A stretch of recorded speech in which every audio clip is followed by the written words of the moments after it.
আসসালামু আলাইকুম। আমরা যারা বাংলাদেশে বিভিন্ন সরকারি অফিসে জব করে থাকি, তারা একটা জিনিস প্রায় ফেস করি যে আমাদের প্রিন্টারগুলো টোনার সংক্রান্ত একটি প্রবলেম। তো প্রবলেমটি হচ্ছে যে আমরা দেখা যায় যে অনেক সময় যে আমরা অনেক ভালো প্রিন্টার কিনি, কিন্তু প্রথমবার টোনার শেষ হওয়ার পরে বা কার্টিজ শেষ হওয়ার পরে আমরা যখন টোনার বা কার্টিজ কিনতে যাই, তখন দেখা যায় যে অরিজিনাল যে টোনার বা কার্টিজের দাম অনেক বেশি থাকে। তখন আমরা কি করি যে অল্টারনেটিভ অপশন হিসেবে বিভিন্ন চাইনিজ টোনার কিনে থাকি।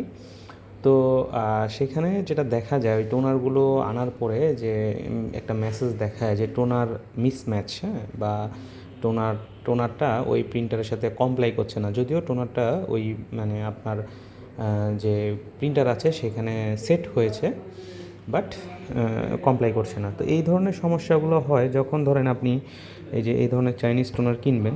তো এই চাইনিজ টোনারগুলোর একটা বৈশিষ্ট্য হচ্ছে যে এখানে এই যে অবলিক দিয়ে দিয়ে অনেকগুলো মানে সিমিলার কাছাকাছি মডেলের নাম দেয়া থাকবে, হ্যাঁ, যেমন এখানে দেখেন একটা দুইটা তিনটা চারটা চারটা মডেলের নাম দেওয়া আছে। আর বেসিক যেই একটা সিরিজ থাকে যেটা এই যেমন দেখেন এখানে 107, হ্যাঁ, 7-এর এ বা 48-এর এ, 44-এর এই ধরনের একটা বেসিক সিরিজ থাকে। তো এই ধরনের টোনারগুলো এনে যখন আমরা আমাদের প্রিন্টারে সেট করি, তখন যেটা হয় যে আমাদের টোনারটা মিসম্যাচ দেখায়।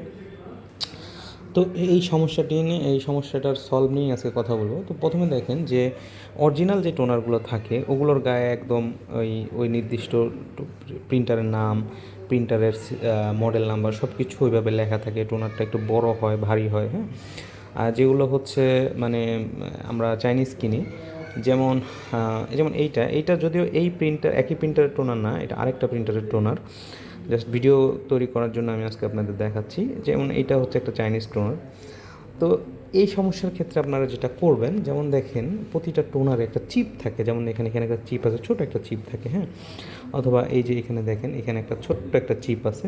তো এই চিপগুলো যে মানে চাইনিজ টোনারগুলো আছে এগুলোতে ইজিলি এগুলো খোলা যায়, যেমন আমি এখানে টান দিলে এটা খুলে যাবে। তো এই ধরনের বিভিন্ন টাইপের চিপ থাকে, হ্যাঁ। যেমন ধরেন এই যে এই ধরনের এটা একটা একটা টোনারের চিপ, এই যে ছোট এটা একটা টোনারের চিপ, এটা বিভিন্ন টাইপের টোনারের বিভিন্ন ধরনের চিপ থাকে, হ্যাঁ। তো আপনারা যেটা করবেন যে আপনারা এতদিন যে টোনারটা ইউজ করে আসছেন সেই টোনার থেকে আপনারা ওই চিপটা খুলে নেবেন, হ্যাঁ। যেমন এই এই এই কার্টিজের যে চিপটি, সেটির মানে আমি এতদিন যেটা ইউজ করতাম সেটা হচ্ছে এইটা। তো এটা আমি খুলে নিয়েছি। তো এখন যদি এই টোনারটা মিচম্যাচ দেখায় তখন আমি এখানে চিপটা লাগিয়ে নেব। আবার অনেক সময় দেখা যায় যে এটা অটোমেটিকলি ম্যাচ হয়ে যায়, সেক্ষেত্রে আপনাদের এটা চেঞ্জ করতে হবে না। যদি আপনারা দেখেন যে পিসিতে এটা লাগানোর পরে মিসম্যাচ দেখাচ্ছে, তখন এটা আপনারা যেটা করবেন যে এই চিপটা মানে প্রতিটা টোনারে যে চিপটা থাকে সেই চিপটা খুলে আগের টোনারের চিপটা লাগিয়ে নেবেন।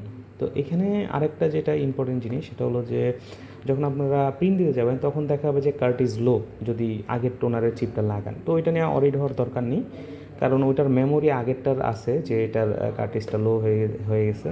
সো আপনারা যেভাবে আছে সেভাবে প্রিন্ট দিতে থাকবেন, ওই মেসেজটা আপনারা ইগনোর করবেন। তো এইভাবে করলে আপনাদের এই সমস্যাটার সমাধান হবে এবং মানে মানে আপনারা চাইনিজ টোনার দিয়েও আপনাদের প্রিন্টার ইউজ করতে পারবেন।